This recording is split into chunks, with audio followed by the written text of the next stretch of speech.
Sunod-sunod ang iginasang bypass operation ng mga otoridad sa iba't ibang lugar sa Camarines Sur sa nakalipas na 24 oras. Higit 4 na milyong halaga ng droga ang nakumpiska ng mga otoridad sa magkakahiwalay na operasyon. Sa Pili Camarines Sur, tiklo sa operasyon ng PIDEA Camsur, ang tatlong kalalakihan na kinilalang sina alias Chard 38, Isko 33, isang security guard, at alias Litaw 55 taong gulang nitong July 15, Miyerkules sa Barangay Palestina, Pili Camarines Sur. Nabawi sa mga suspect ang nasa 550 grams ng hinihinalang shabu na aabot sa 3,740,000 pesos ang halaga. Sa parehong araw, pasado alas 5 ng hapon, huli rin sa parehong operasyon sa Barangay Umbaw Pulpog sa bayan ng Bula si alias Momon, isang pintor. Nakumpiska sa suspect ang higit sa 5 gramo ng shabu na nagkakahalaga ng 34,680 pesos. Madaling araw naman ng July 16, Huwebes, nang nalambat din sa parehong operasyon si alias Mark, 35 taong gulang, sa Barangay San Isidro, kung saan nakumpiska ang nasa 205 grams na may halagang 1,394,000 pesos. Sa ngunyan po,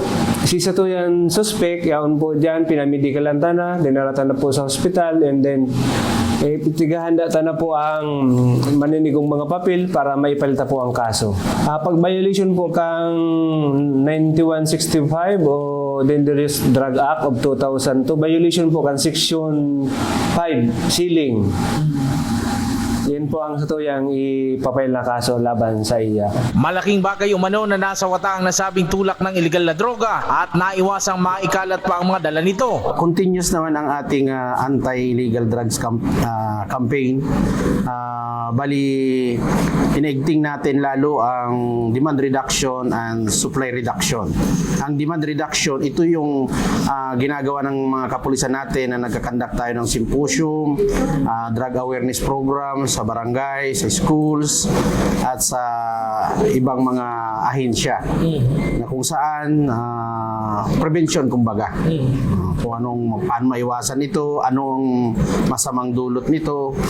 Then sa supply reduction naman, yan yung mga drug operation natin tulad ng bypass operation, search warrant. Pare-pareho maharap sa paglabag sa RA 9165 ang mga nahuling suspect. Jan Amador, CSN.